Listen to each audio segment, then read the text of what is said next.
quality is money orientated. And that's the literature for all my peeps that never made it. Cause yeah, we was beginners in the hood of 5%ers, but something must have got in us cause all of us turned to sinners. Still Mills, what's the deal, man? Y'all know the story, y'all know how it go, man. I just dropped my daughter off at daycare and I'm heading to the plantation, man. That was AZ, by the way. You know what I'm saying? That verse randomly popped up in my head, man. I had to let that shit out, man. But peep gang, man, we gotta talk about my nigga Anthony Joshua, man. Ooh, can I make it? Let's see. Damn, man. Why she always got the mean mug on her face, though?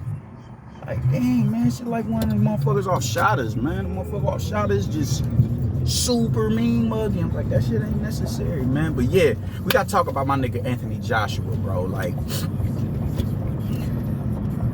shout out to him for finally deciding to select his trainer in Robert Garcia. And I think it's a dope move too, man. I would have liked him to finalize that decision at least a month ago. It'd have been better if he would have did it months ago when he went on the American tour looking, in search for a new trainer. But he found him, and I'm cool with that. He found him. I'm cool with that. Took him a while, but he got him.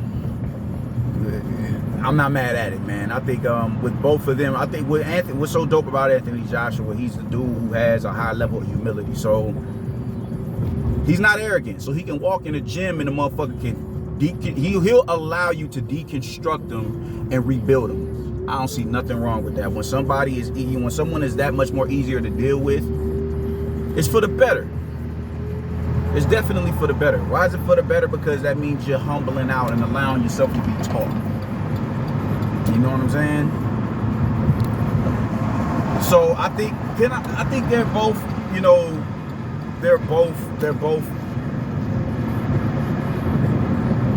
they're both versed enough in their respective profession where they can implement a game plan and stick to it. Robert Garcia can put, install gems in him that can carry over with him into this fight. And if they decide to keep this union up until he retires or however long they go on together. You know what I'm saying? This could be this could be Freddie Roach and Miguel Cotto. It could be that. This could definitely be Tim Bradley and Teddy Atlas. It could be that. They only had 2 fights together, man. Motherfucking Freddie Roach was able to revitalize that left hook to the body in Miguel Cotto. You know what I'm saying? I was listening to, Ring IQ. I fuck with that dude like hard body, man. I really respect his analysis, man. But one thing he said, he was hoping that he would go to somebody like the Ismael Salas. And I think that's a dope idea, but I'm definitely not mad at it, man. But I think with him, with Ismael Salas, it needs to be more. You would need more of a cerebral fighter to deal, to deal with somebody like that. Ugas is a cerebral fighter. Dennis Ugas is a cerebral fighter. Despite how he looked against Earl Spence, he's a brilliant counterpuncher, man. That's where his bread and butter is at. His timing, his way of negating all of your attributes and highlighting his, making it an ugly fight. You know what I'm saying? And you really saw that with Sean Porter. We're not even gonna do Manny Pacquiao, Jamal James. He's more cerebral. Same with Teofimo Lopez. Now I think Teofimo Lopez is a bit more cerebral than Anthony Joshua as well, because of his counter-punching capability. His catch and shoot counters. And his way that the adjustments that he made in the fight to Lomachenko, but for that Lomachenko fight, that spells a cerebral fighter for you right there, man. Y'all know how I feel about that fight. I thought Lomachenko did enough to edge out a fucking draw, but I'm not mad at anybody who's saying that he won. But just the ability to spin out with him. He's gonna spin out, so when he does it, you decide to do it with him. You work behind the jab. You let off. You throw punches in combination. You open up a little bit more. You just keep his hands at home.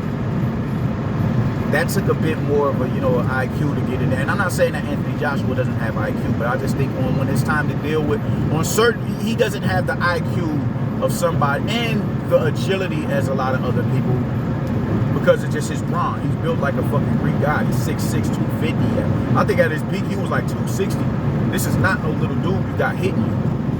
You know what I'm saying? So, but even with that, he has dexterity to him. I mean, the dude, I don't see too many heavyweights throwing step back counters or pull counters. We call it step back counters at my gym. So for him to be able to do that, that has, you have to have good reflexes and dexterity and body mechanics and muscle memory to pull that off. In that split second, you got to think, man, you got to think about how fast a jab is. And if somebody is all in one motion, stepping back and launching a right hand to punish you off of one jab, think of all the movements that's going on in that time. A lot of times they bait you into it, they're in the high guard, so they're welcoming you to throw a punch. So just in that one motion, as fast as somebody throws a jab, you're dropping your hands to pull back and explode off of your back foot to let off the right hand down the middle. All in one motion. You dig? That takes a high level of dexterity, man. So he has it, it's just not on the level of others. So I'm like, Robert Garcia is a good pick because he's not gonna, he's not necessarily gonna teach him the it's not gonna become, the game plan won't be to be cerebral. It'll be use your size to your advantage, man. Usyk is not a little guy, but for the heavyweight division, he is. For the heavyweight division, he is. 220, that's the heavyweights of yesterday. The only heavyweight that you can see that's 200 pounds is, or like, well, you can't even say with him now because he wanted to put on that weight, but Deontay Wilder at his best is like 212, 215. So when you pay, 200 pounds, maybe 220, 220, 225 at the highest, that's a pretty, relatively small heavyweight in this era of boxing. But he knows how to use it well, you know what I'm saying? So you can't go in there and try to, use your cerebral. You can't out-cerebral the cerebral fighter. He's better than you at that. And you got to think, as pedestrian as Anthony Joshua would look in that fight, the amount of damage he was able to inflict was tearing him out. You know what I'm saying? You got to really, man, he busted Usyk up. He cut him, hurt him to the body. He landed some big shots on Usyk despite being completely outclassed, which means he's there to be hit. He's there to be hit. You had that level of success landing when you was fighting the wrong fight. Now, what happens if you implement the proper game plan? You dig what I'm saying? So when you got somebody like Andy Ruiz, Robert Garcia coming into, bringing you into the training camp and teaching you things, I think that, he's really gonna look at Mikey. Look at Mikey. Mikey isn't overly aggressive, but he understands I have to get on the inside. Like he wouldn't have been. Look how he fought Robert Easter Jr. Mikey is 5'6", probably shorter. He understands I have to get on the inside. I have to break this distance, and I have to get on the inside to do what it is that I need to do to be victorious in this fight. And he dropped it. You know what I'm saying? Jose Ramirez, when you look out, Jose Ramirez has fast feet. And he uses that to his advantage. Jose Ramirez isn't as cerebral as somebody like a Josh Taylor or even a Regis Prograis. Like he has fast and hard hands and fast feet. He's not necessarily a boxer with incredible dimensions like his contemporaries. But Robert Garcia made that work to the point where he was a unified world champion at 140 pounds. Marcos Maidana, he made it work. He made that shit work. And Marcos Maidana was not, he's another dude who isn't necessarily a cerebral fighter. He's a rugged individual, and he was able to make that work against cerebral fighters. They was able to have success against Cerebral. Marcos Maidana had success against Amir Khan. Marcos Maidana beat the fuck out of Adrian Broner. Dropped him twice. He was the first one to beat Broner. When Broner was still looking like, hey man, Broner's about to be that nigga. You dig what I'm saying? So somebody like him could be, somebody like Robert Garcia could be beneficial for the likes of Anthony Joshua. I thought he was going to go with Ronnie Shields. I thought that would have been, him being around the Charlo brothers could have been really beneficial towards him. Because, I mean, like I said, I always say it, them, you know, them niggas is menacing dudes, man. So being around them, every time they had a fight, they over there, they drunk, they getting into some drama and shit like that. He could have benefited from being in them type of environments, some chaotic environments, man. But he, you know, I'm not mad that he chose to go with Robert Garcia. I'm not mad at it at all. I'm not mad at it at all. So he needs to rediscover that mean streak, and that's why I was so much. That's why I was fucking with him when he, you know, when he banged on that college kid.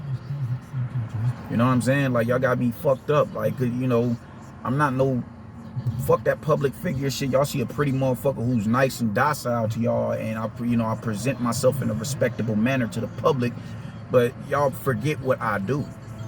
I'm a unified, two-time unified heavyweight world champion. I fuck you up. There ain't too many people on this planet who can deal with me. He's 6'6", dog, 250. That's not no dude you want no drama with. His knockout ratio is busting in the ring, so you can only imagine what it feels like when that glove is off and he is just raw knuckle going across your fucking jaw. I ain't no dude you want drama with. I'm glad he rediscovered that shit, that animal ambition, that animal instinct. Because he's gonna need that in this fight. He's gonna need that in this fight, man. So I think Robert Garcia, given his track record of turning nothing into something with fighters who aren't necessarily the most. I think Mikey was possibly the most cerebral fighter that he had. Everybody else is eluding me right now, but I think Mikey Garcia was the most cerebral fighter that he had. Everybody else was just brawlers, just rugged. You know what I'm saying? He needs to rediscover that because he needs to be rugged with the likes of Alexander Usyk. He needs to, if he beats Usyk and Tyson Fury decides he wants to come back, he needs to be rugged with him as well, because he can't out cerebral Tyson Fury. So I love it. I think it's a dope union, man. I think it's a dope union. I definitely do. And hopefully it bears good fruit, and we can get if Anthony Joshua beats Tyson Fury, I think that puts the fight with Deontay Wilder back on track. Even though I think it's still on track now, like it'll still be a big fight because everybody still wants to know what the outcome would be. I think it's even bigger if those two line it up and he beats Tyson Fury, because everybody still feels he can beat Anthony Joshua. Oh man, styles make fights, so you gonna beat him, despite him being beating Tyson Fury. Yeah, so I don't know, but we got to get through Usyk, and that is a tall order. And I'm gonna tell you like this: even if he loses, he can get knocked out by Usyk, and I'm still fucking with him. I've said that before, and I'm gonna continue to say, if he gets knocked out by Usyk, if he gets outclassed by Usyk again, he still has a fan in me, Anthony Joshua, because he's not a dude who he ain't duck no drama. He put it all out there on the line to lament his legacy in the books. That has been his ultimate goal. I want to be undisputed. He has pushed for undisputed for years now, and he's been consistently denied. So for him to push for undisputed and honor his mandatories, and a mandatory actually beats him, and he's running it back. He's not letting nobody, you know, like I don't think he's fucked up in the game mentally. I think he's more irritated than anything. I think he's mad, like, fuck, man, I can't keep getting beat like this. I can't keep it. This is too, nah, I can't have this shit again. So I think it's a fire burning in him to where he's like, I need to get this shit, I need that get back. I need that get back. So I love it.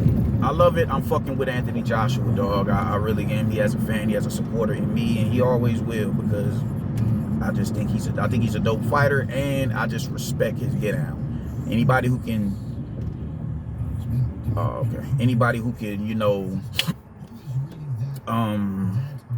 suffer them back-to-back defeats and still hold their head high is like, you know, that shit is dope. That shit is dope, man. So I can't wait for the fight. I'm definitely gonna be watching that shit. And that's just what it is, man. I hope this union, if it's dope, which I think it will be, because Robert Garcia's style is a style that should be a necessity. It's a necessity for the likes of Anthony Joshua. He's not gonna beat these cerebral dudes with he can out cerebral someone who's not on his level. But when you fighting someone who's on your level and is accomplished, all right, now we gotta take another avenue. You dig? He's not gonna be able to out cerebral Tyson Fury. He's not gonna be able to out cerebral Usyk. It's just not gonna happen, man. It's not gonna happen. So